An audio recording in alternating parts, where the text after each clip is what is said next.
Hello, hi everyone.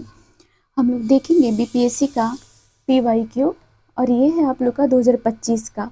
और इसमें PYQ होगा आप लोगों का 38 जो बीपीएससी हुआ था तब से लेकर के अभी तक 70 बीपीएससी तक, और जो री एग्जाम हुआ था ना तब तक का ये अपडेटेड है।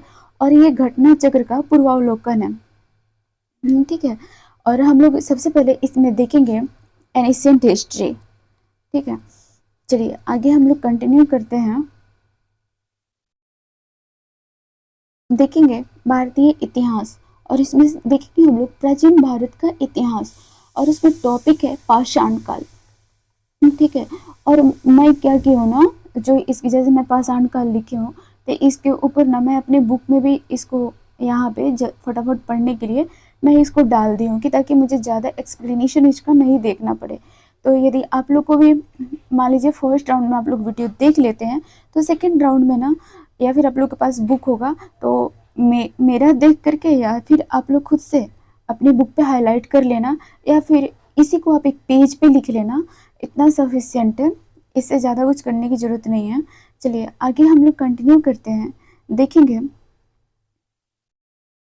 जैसे कि पहले ही आपको मेंशन किया गया है पाषाण काल का नवीनतम खोज कहाँ किया गया है, तो मैं यहाँ पे लिख दी हूँ उत्तर प्रदेश के संत कबीर नगर लोहरादेव में। ठीक है, ऐसे ही आप लोग भी हाईलाइट कर लेंगे। चलिए आगे हम लोग देखेंगे। क्वेश्चन है हमारा, भारत में पशुपालन एवं कृषि के प्राचीनतम साक्ष्य प्राप्त हुए हैं।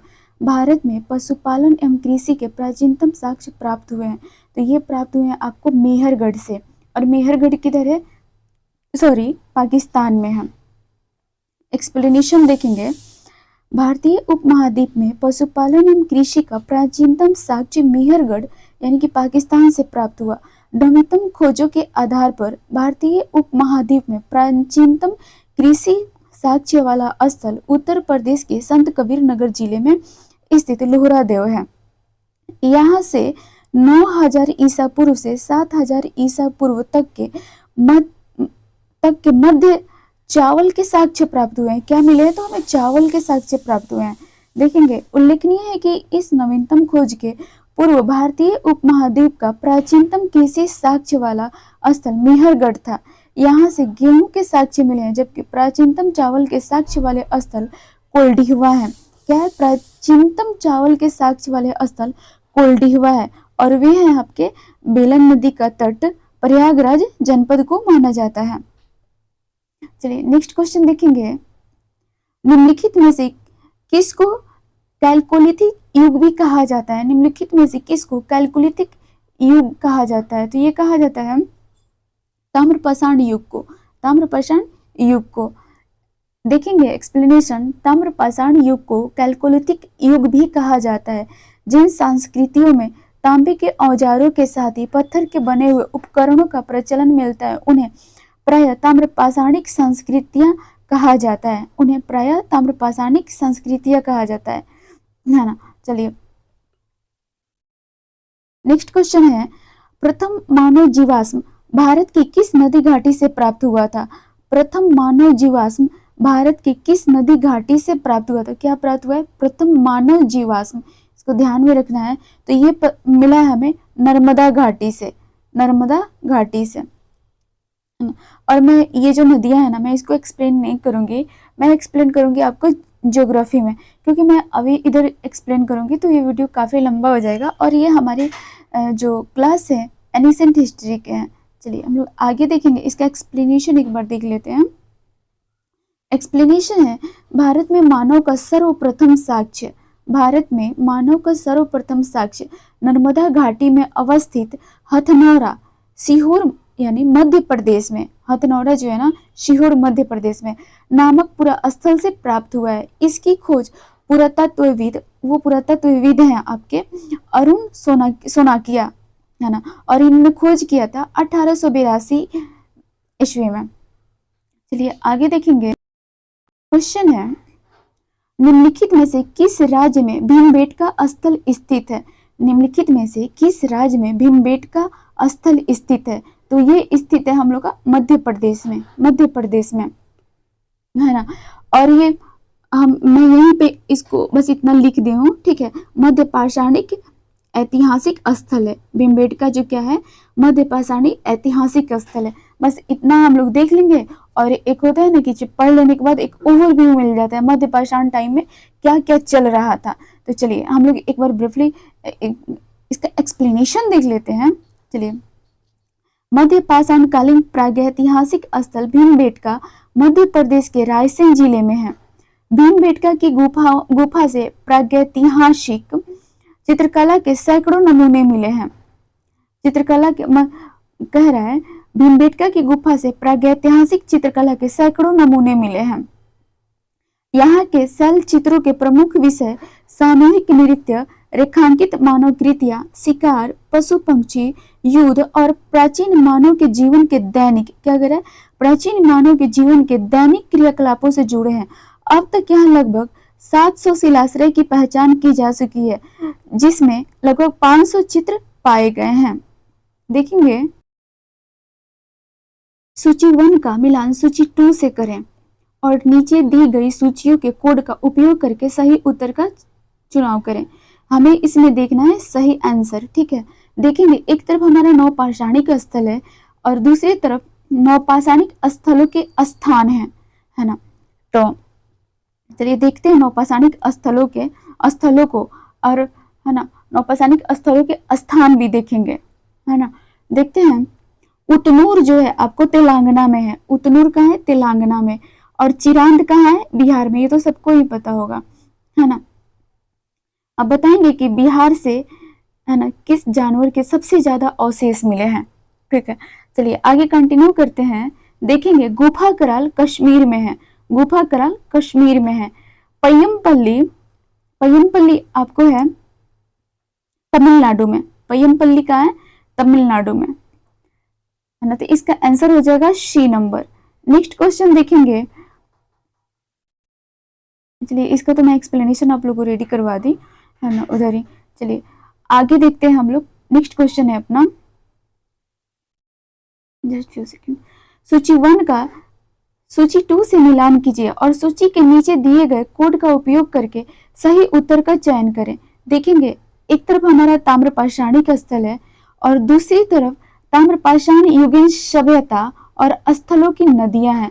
ताम्रपाषाण युगीन सभ्यता स्थलों की नदियां हैं, है ना। तो ये है, देखेंगे आहड़ को, तो आहड़ आपको मिलेगा इस तरह आ जाएंगे बनास में। आहड़ इधर से मिलान कर लेते हैं, आहड़ बनास में मिलेगा, ठीक है। इधर मैं हाईलाइट कर देती हूँ। और कायथा संस्कृति की बात की जाती है ना ताम्रपाषाण युग में, है ना। तो हम यहाँ पे कायथा नाम देखेंगे। ये ताम्रपाषाण युगीन स्थल है कायथा। तो कायथा आपको देखने को मिलेगा काली सिंध में। कायथा मिलेगा हम लोग को काली सिंध में। नेक्स्ट देखेंगे, और सवालदा किधर मिलेगा? सवालदा मिलेगा आप लोग को ताप्ती में। सवालदा मिलेगा ताप्ती में, थोड़ा लंबा रूट हो जा रहा है, ठीक है। और मालवा मिलेगा हम लोग को नर्मदा में। मालवा किधर मिलेगा? नर्मदा में। चलिए इसका हम लोग एक्सप्लेनेशन भी एक बार देख लेते हैं, अच्छे से याद हो जाएगा। ताम्रपाषाण युगीन स्थल और ताम्रपाषाण युगीन सभ्यता स्थलों की नदियां। तो इसमें हम लोग देखेंगे आहड़ बनास नदी के किनारे, कायथा काली सिंध नदी के किनारे, सवालदा ताप्ती नदी के किनारे, मालवा नर्मदा नदी के किनारे, ठीक है। मालवा संस्कृति, है ना। तो हम लोग इसको अच्छे से याद कर लेंगे। चलिए हम लोग अब आ जाएंगे सैंधव सभ्यता एवं उसकी संस्कृति पे, है ना। तो हमारी सैंधव सभ्यता कैसी थी? त्रिभुजाकार थी, है ना। और ये 2400 से 1700 ईसा पूर्व इनकी खोज की गई थी, ठीक है ना। और इनकी खोज किसने की थी? सॉरी मैं गलत बोल दी हूँ। इनकी खोज 1921 में की गई थी, ठीक है। लेकिन सैंधव सभ्यता का जो ईयर होता है ना, वो 2400 से 1700 ईसा पूर्व, है ना, इसका ईयर है।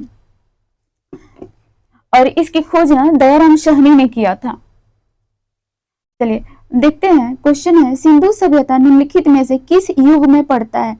सिंधु सभ्यता निम्नलिखित में से किस युग में पड़ता है? तो ये पड़ता है आपको आद्य ऐतिहासिक काल में, आद्य ऐतिहासिक काल में, है ना। और आद्य ऐतिहासिक काल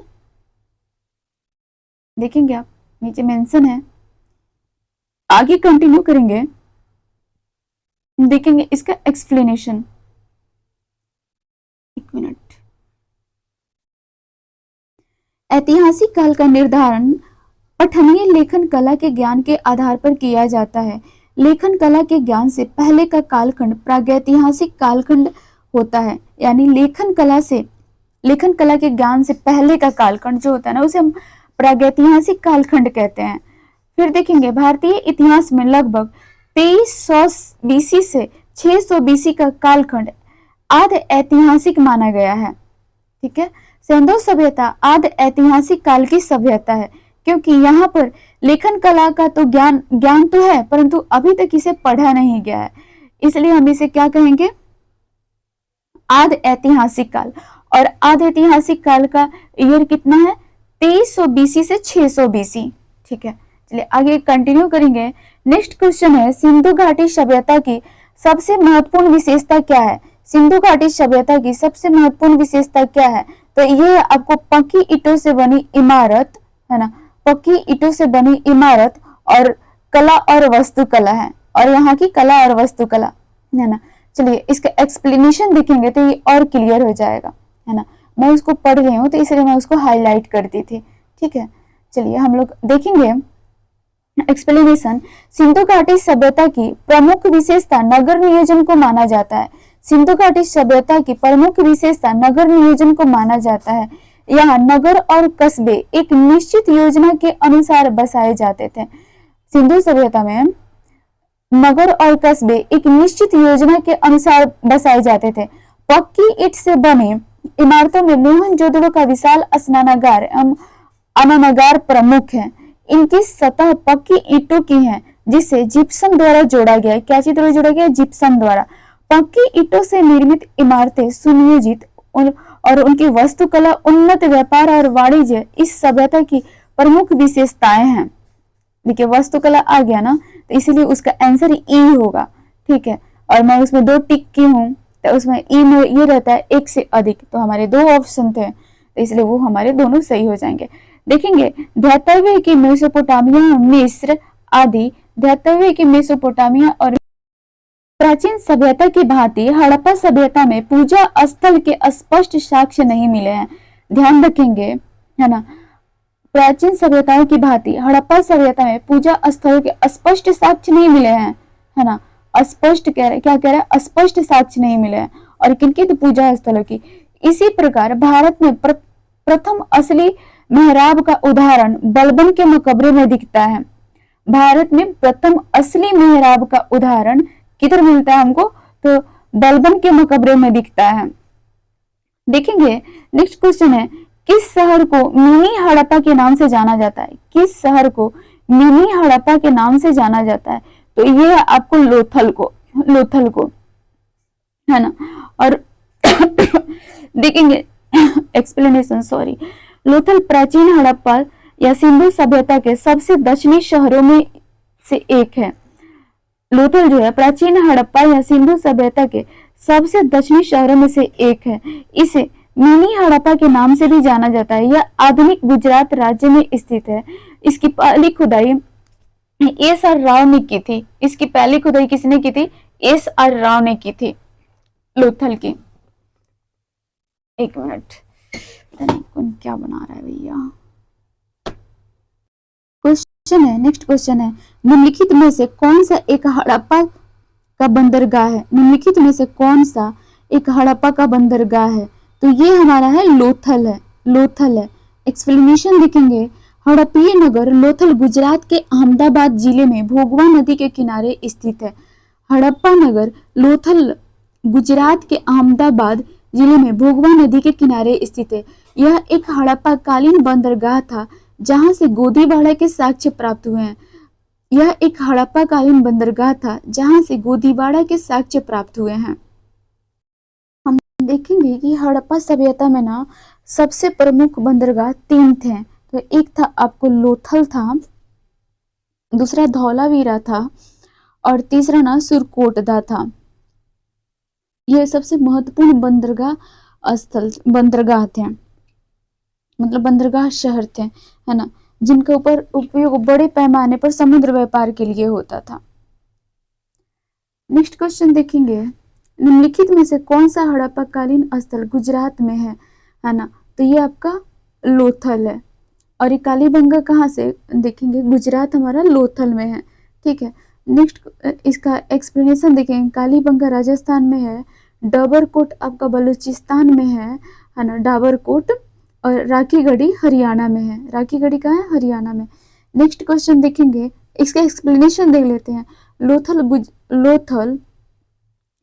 लोथल गुजरात में, कालीबंगा राजस्थान में, डाबरकोट बलूचिस्तान में यानी पाकिस्तान में, तथा राखीगढ़ी हरियाणा में स्थित है। वही सेम चीज है। चलिए आगे देखते हैं, दुनिया की सर्वाधिक प्राचीन सभ्यता कौन सी है, तो ये है आपको मेसोपोटामिया।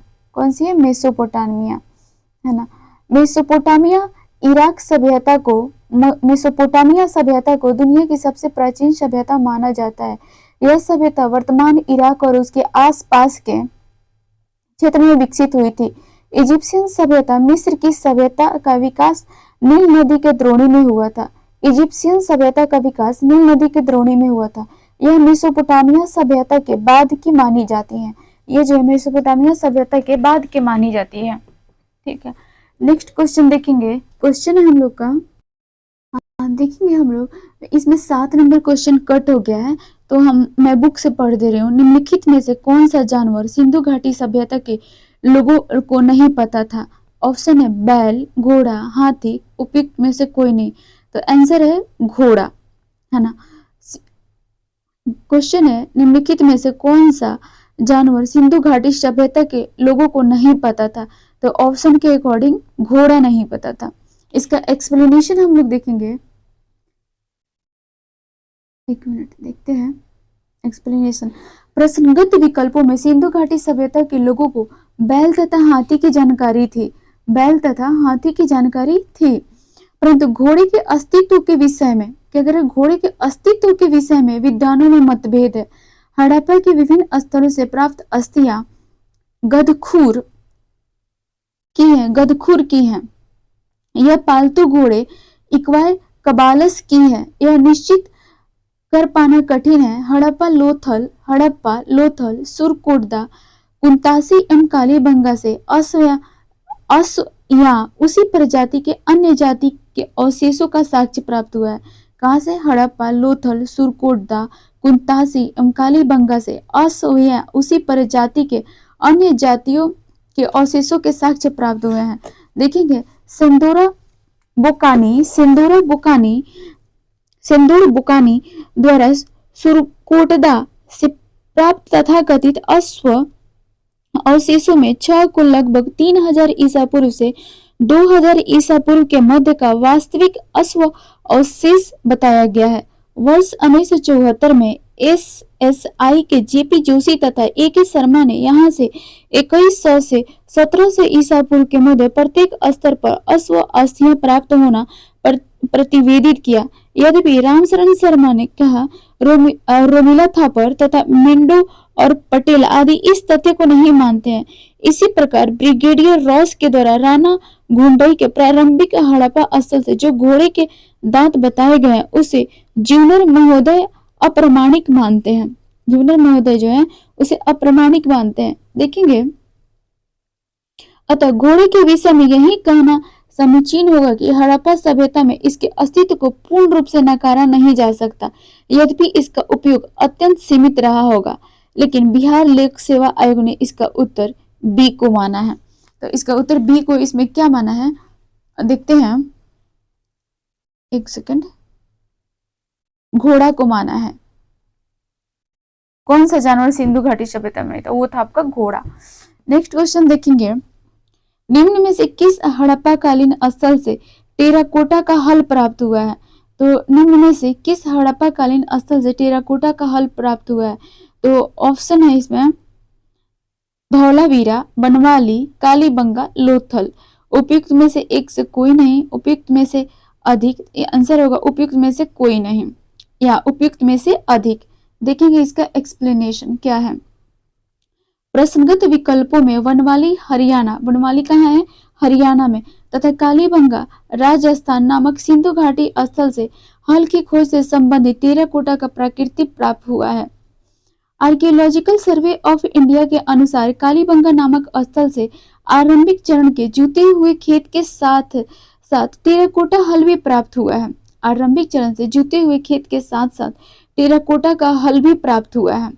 ठीक है, देखेंगे इसके अतिरिक्त हरियाणा के फतेहाबाद जिले में अवस्थित बनवाली नामक पुरा स्थल से टेराकोटा का हल प्राप्त हुआ है। क्या मिला है? टेराकोटा का हल प्राप्त हुआ है। चलिए नेक्स्ट क्वेश्चन देखेंगे, निम्न में से किस हड़प्पा नगर में जूते हुए खेत के निशान मिले हैं? निम्न में से किस हड़प्पा नगर में जूते हुए खेत के निशान मिले? तो ये मिले हैं आपको कालीबंगा से। कालीबंगा से एक्सप्लेनेशन देख, हरियाणा के फतेहाबाद जिले में स्थित बनवाली से पक्की मिट्टी की बनी हुई हल की प्रकृति मिली है। खंभात की खाड़ी भोगवा नदी के किनारे के निकट स्थित लोथल से गोदीवाड़ा के साक्ष्य मिले हैं, है ना। खंभात की खाड़ी भोगवा नदी के किनारे के निकट स्थित लोथल से गोदीवाड़ा के साक्ष्य मिले हैं। देखेंगे राजस्थान के हनुमानगढ़ जिले में घाघरा नदी के किनारे स्थित कालीबंगा यानी कालीबंगन से जूते हुए खेत के साक्ष्य मिले हैं। गुजरात के धौलावीरा से हड़प्पा लिपि के बड़े आकार के 10 चिन्हों वाला एक शिलापट्टी मिला है। ठीक है, नेक्स्ट क्वेश्चन है, किस हड़प्पा स्थल पर हमें जूते हुए खेत के साक्ष्य मिले? किस हड़प्पा स्थल पर हमें जूते हुए खेत के साक्ष्य मिले हैं? तो ये मिले हैं हमको कालीबंगा राजस्थान से। मम्मा। देखेंगे नेक्स्ट क्वेश्चन है हम सभी का, निम्नलिखित में से कौन सा हड़प्पा और मोहनजोदड़ो के उत्खनन से संबंधित नहीं थे? निम्नलिखित में से कौन सा हड़प्पा और मोहनजोदड़ो के उत्खनन से संबंधित नहीं थे? ऑप्शन देखेंगे, है ना। पर्सन है ये, आर.डी. बनर्जी, एम.एस. वोस्त, के.एन. दीक्षित, वी.ए. स्मिथ। तो ये है आपके वी.ए. स्मिथ नहीं थे। एक्सप्लेनेशन देखेंगे, वर्ष 2021 में दयाराम साहनी ने हड़प्पा का विस्तार स्तर पर उत्खनन कार्य प्रारंभ कराया। ठीक है, एक बार और देखेंगे, वर्ष 2021 में दयाराम साहनी ने हड़प्पा का वृहद स्तर पर उत्खनन कार्य प्रारंभ कराया। वर्ष 1926 से 27 से वर्ष 1933 से 34 के मध्य माधव स्वरूप वत्स हड़प्पा के उत्खनन कार्य से संबंधित रहे। मोहनजोदड़ो की खोज सर्वप्रथम वर्ष 1922 में रखालदास बनर्जी ने की तथा इसके पुरातात्विक महत्व की ओर ध्यान आकर्षित किया। उनके अतिरिक्त कुछ अन्य विद्वान K. N.. Dikshit, Ernest Mackay, Aurel Stein, A N. Ghosh, J P. Joshi आदि ने भी इस सभ्यता की खोजा महत्वपूर्ण योगदान दिया था। ठीक है, अतः स्पष्ट है कि वी.ए. स्मिथ हड़प्पा सभ्यता की खोज से संबंधित नहीं रहे, बल्कि ये इंडोलॉजिस्ट एंड इतिहासकार के रूप में प्रसिद्ध थे। नेक्स्ट क्वेश्चन देखेंगे, हड़प्पा में मिट्टी के बर्तन पर सामान्यतः किस रंग का उपयोग हुआ है? हड़प्पा में मिट्टी के बर्तन पर सामान्यतः किस रंग का उपयोग हुआ है? तो ये आपको हुआ है लाल रंग का, है ना। एक्सप्लेनेशन देखेंगे, हड़प्पा निवासी मिट्टी के बर्तनों का व्यापक पैमाने पर निर्माण करते थे। हड़प्पा निवासी मिट्टी के बर्तनों का व्यापक पैमाने पर निर्माण करते थे, जिन पर लाल रंग के साक्ष्य प्राप्त होते हैं। प्रारंभिक हड़प्पा सभ्यता में पैर से चालित चाक का प्रयोग किया जाता था। परिपक्व हड़प्पा के दौरान हाथ से चालित चाकों का प्रयोग किया जाने लगा। इसके पहले पैर से चलता था, फिर इसके बाद धीरे धीरे लोग हाथ से चलाने लगे। देखेंगे डिजाइन के आधार पर इन बर्तनों की दो श्रेणियां थी। एक तो बिना डिजाइन वाले बर्तन और दूसरे थे चित्रित मृद भांड। देखेंगे मृद भांडों को बनाने वाली मिट्टी में रेत का मिश्रण किया जाता था, लेकिन मतलब रेत मिलाया जाता था उसमें, जिनको पकाने पर यह हल्के भूरे लाल रंग का रूप ग्रहण कर लेते थे। इन मृत भांडों के ऊपरी हिस्सों में लाल रंग की पुताई कर दी जाती थी तथा निचले हिस्से में काले रंग से विभिन्न प्रकार की चित्रकारी की जाती थी। ठीक है, चलिए ये हमारा कंप्लीट हुआ। दूसरा क्वेश्चन देखेंगे, आईआईटी खड़गपुर के अध्ययन दल की रिपोर्ट के अनुसार आईआईटी खड़गपुर के अध्ययन दल की रिपोर्ट के अनुसार लगातार कितने वर्षों की न के बराबर वर्षा का होना सिंधु घाटी सभ्यता के पतन का कारण रहा था। आईआईटी खड़गपुर के अध्ययन दल की रिपोर्ट के अनुसार लगातार कितने वर्षों की न के बराबर वर्षा का होना सिंधु घाटी सभ्यता के पतन का कारण रहा। तो ये था आपको 900 वर्ष तक, 900 ईयर्स। इसका एक्सप्लेनेशन देखेंगे। वर्ष 2018 में आईआईटी खड़गपुर के एक अध्ययन दल द्वारा जारी रिपोर्ट के अनुसार लगातार 9 वर्षों तक पड़े सूखे के कारण सिंधु घाटी सभ्यता का पतन हो गया। ध्यातव्य है कि ऑरेल स्टीन जैसे विद्वान ने भी हड़प्पा सभ्यता के पतन हेतु जलवायु परिवर्तन को प्रमुख कारण माना है। ठीक है, क्वेश्चन देखेंगे। हम सभी का टॉपिक प्रारंभ होता है वैदिक काल। ठीक है, वैदिक काल में हम लोग देखेंगे इसमें वैदिक काल को ना 2 भागों में बांटा गया था। वैदिक काल को 2 भागों में बांटा गया था। पहला था आपको ऋग्वैदिक काल जो 1500 से 1000 ईसा पूर्व तक था, और दूसरा था आपका उत्तर वैदिक काल, ये आपका था 1000 से 600 ईसा पूर्व तक। ठीक है, चलिए क्वेश्चन देखते हैं। प्रारंभिक वैदिक काल के दौरान कौन सा शहर प्राचीन मगध साम्राज्य की राजधानी के रूप में कार्य करता था? प्रारंभिक वैदिक काल के दौरान कौन सा शहर प्राचीन मगध साम्राज्य की राजधानी के रूप में कार्य करता था? तो ये था राजगृह। चलिए एक्सप्लेनेशन देखेंगे। प्रारंभिक वैदिक काल के दौरान राजगृह, वर्तमान राजगीर, प्राचीन मगध साम्राज्य की राजधानी के रूप में कार्य करता था। देखेंगे मगध का पहला शासक राजवंश बृहद्रथ वंश था। मगध का पहला शासक राजवंश बृहद्रथ वंश था। बृहद्रथ का उल्लेख ऋग्वेद से प्राप्त होता है। बृहद्रथ का उल्लेख ऋग्वेद से हमें प्राप्त होता है। चलिए देखेंगे, क्वेश्चन है ऋग्वेद का कौन सा मंडल पूर्णतः सोम को समर्पित है? ऋग्वेद का कौन सा मंडल पूर्णतः सोम को समर्पित है? तो ये है आपको नौवां मंडल, और इसमें 114 सूक्त हैं। और 10वां मंडल देखेंगे तो इसमें चारों वर्णों की उत्पत्ति का उल्लेख है। इसमें 4 वर्ण में कौन कौन से आएंगे? तो ब्राह्मण, क्षत्रिय, वैश्य, शूद्र आएंगे। ठीक है, देखेंगे ऋग्वेद में ना कुल 10 मंडल हैं और 10 से 28 सूक्त हैं और 10,462 ऋचाएं देखने को मिलती हैं। देखेंगे हम सभी इसका एक्सप्लेनेशन। ऋग्वेद में कुल 10 मंडल, 9 मंडल के सभी 114 सूक्त सोम को समर्पित है। सोम आर्यों का मुख्य पेय था। सोम जो था आर्यों का मुख्य पेय पदार्थ था, जिसे मुजवंत चोटी से प्राप्त किया जाता था। ऋग्वेद के 10वें मंडल में चारों वर्णों की उत्पत्ति का उल्लेख हमें प्राप्त होता है। देखेंगे नेक्स्ट क्वेश्चन है ऋग्वेद संहिता का 9वां मंडल पूर्णतः किसको समर्पित है? ऋग्वेद संहिता का 9वां मंडल पूर्णतः किसको समर्पित है? यह समर्पित है आपको सोम और इस पेय पर नामकृत देवता की। सोम और इस पेय पदार्थ पर नामकृत देवता की। ऑप्शन हो जाएगा डी। नेक्स्ट क्वेश्चन देखेंगे गायत्री मंत्र जो है, गायत्री मंत्र किस पुस्तक में मिलता है? तो ये हमें मिलता है ऋग्वेद में, और ऋग्वेद के 3य मंडल में। गायत्री मंत्र जो है ना सावित्री यानी सूर्य को समर्पित है, और गायत्री मंत्र की रचना विश्वामित्र जी द्वारा की गई थी, है ना। देखेंगे एक मिनट, नेक्स्ट क्वेश्चन देखेंगे किस काल में अछूत की अवधारणा स्पष्ट रूप से उद्धृत हुई थी? किस काल में अछूत की अवधारणा स्पष्ट रूप से उद्धृत हुई थी?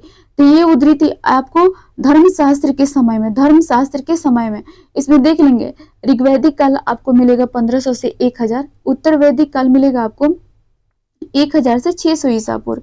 एक्सप्लेनेशन देखेंगे धर्मशास्त्र के समय में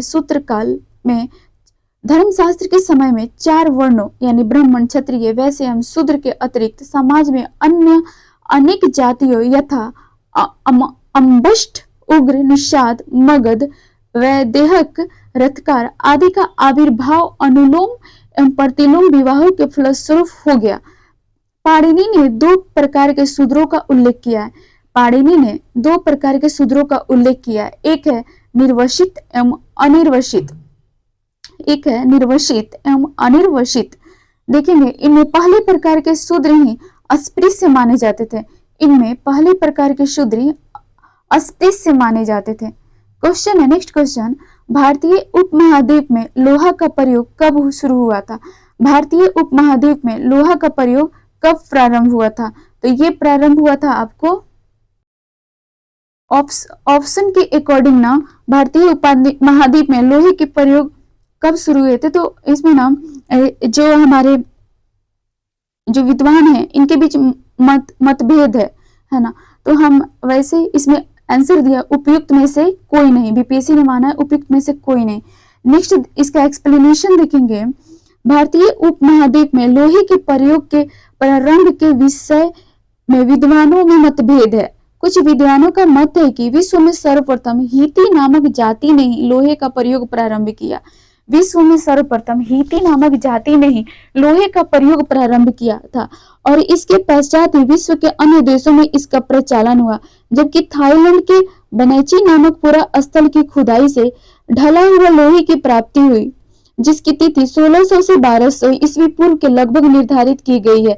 भारत में नोह यानी राजस्थान के दोआब क्षेत्र से लोहा कृष्ण लोहित मृत भांडों के साथ प्राप्त हुआ है, जिसकी संभावित तिथि 1400 ईसा पूर्व के लगभग है। सर्वप्रथम उत्तर वैदिक काल 1000 से 600 ईसा पूर्व में ग्रंथ में हमें इस धातु के स्पष्ट प्रमाण प्राप्त होते हैं। देखेंगे अथर्ववेद में लोहे का उल्लेख श्याम अयस के रूप में प्राप्त होता है। अथर्ववेद में लोहे का उल्लेख श्याम अयश के रूप में प्राप्त होता है। इसमें लोहे के बने हुए फाल का भी उल्लेख प्राप्त होता है। इसमें लोहे के बने हुए फाल का भी उल्लेख प्राप्त होता है। देखेंगे अतरंजी खेड़ा उत्तर प्रदेश में है कि उत्खनन से गेहूं, जौ तथा चावल के अवशेषों के साथ साथ प्राचीनतम कृषि लौह उपकरण की प्राप्ति हुई है।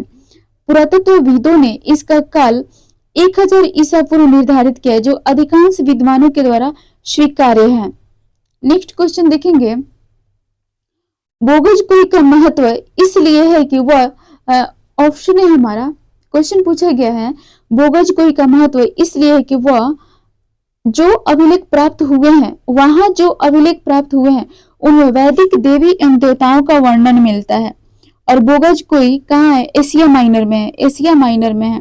ठीक है, एक्सप्लेनेशन देखेंगे, बोगज कुई एशिया माइनर से 14वीं शताब्दी ईसा पूर्व के कुछ अभिलेख मिले हैं। इस अभिलेख में ऐसे राजाओं का उल्लेख आया है जिनके नाम आर्यों जैसे थे और जो संधियों के साक्ष्यों तथा रक्षा के लिए इंद्र, मित्र, वरुण एवं नासत्य देवताओं का आह्वान करते थे। इंद्र, मित्र, वरुण एवं नासत्य देवताओं का आह्वान करते थे। नेक्स्ट क्वेश्चन देखेंगे, प्रसिद्ध 10 राजाओं का युद्ध किस नदी के तट पर लड़ा गया था? प्रसिद्ध 10 राजाओं का युद्ध किस नदी के तट पर लड़ा गया था? तो ये था आपको परुष्णी रावी नदी के तट पे, परुष्णी रावी नदी के तट पे 10 राजाओं का युद्ध कृष्णा नदी, आधुनिक रावी नदी के तट पर लड़ा गया, जिसमें भारतों के राजा समुदाय की विजय हुई थी, जिसमें भारतों के राजा समुदाय की राजा सुदास की विजय हुई थी। भारतों के राजा सुदास की विजय हुई थी। सॉरी थोड़ा सा ब्लर हो गया है हमारी आंखें, सॉरी। क्वेश्चन है, उत्तर वैदिक काल के दौरान रचित किस प्राचीन भारतीय ग्रंथ में दार्शनिक भजन और ब्रह्मांड विज्ञान और नैतिकता पर चर्चाएं शामिल है? उत्तर वैदिक काल के दौरान रचित किस प्राचीन भारतीय ग्रंथ में दार्शनिक भजन और ब्रह्मांड विज्ञान और नैतिकता पर चर्चाएं शामिल है ना? देखेंगे इसका आंसर देखने से पहले हम देख लेते हैं उत्तर वैदिक काल का टाइम पीरियड क्या था। तो ये था आपको 1000 से 600 ईसा पूर्व। ठीक है, एक्सप्लेनेशन देखेंगे ऑप्शन में है ऋग्वेद, उपयुक्त में से एक से अधिक, उपयुक्त में से कोई नहीं। तो इसका आंसर होगा आप लोग का उपनिषद, सॉरी नीचे में छूट गया था, उपनिषद और यजुर्वेद भी है ऑप्शन में, तो इसका होगा उपनिषद। आप हमें कमेंट्स में बताएंगे है ना पुराणों की संख्या कितनी है। ठीक है, चलिए एक्सप्लेनेशन देखते हैं। उत्तर वैदिक काल के दौरान रचित उपनिषद में दार्शनिक भजन और ब्रह्मांड विज्ञान और नैतिकता पर चर्चाएं शामिल हैं। उत्तर वैदिक काल के दौरान रचित उपनिषद में दार्शनिक भजन और ब्रह्मांड विज्ञान और नैतिकता पर चर्चाएं शामिल है। उपनिषद भारत के प्राचीन ग्रंथ हैं जो लगभग 700 ईसा पूर्व से 300 ईसा पूर्व के बीच संस्कृत में लिखे गए थे। 700 ईसा पूर्व से 300 ईसा पूर्व के बीच संस्कृत में लिखे गए थे। Thank you. अब हम लोग नेक्स्ट वीडियो में करेंगे क्योंकि ये वीडियो लंबे हो जाएंगे, और हमारा जो सेकंड वीडियो होगा वो स्टार्ट होगा बौद्ध धर्म से, है ना। और हम लोग फटाफट 2-3 क्लास में एनिशिएंट को खत्म कर देंगे, है ना। और आप लोग इसे फास्ट स्पीड लगा करके देखना, ठीक है। चलिए, थैंक यू।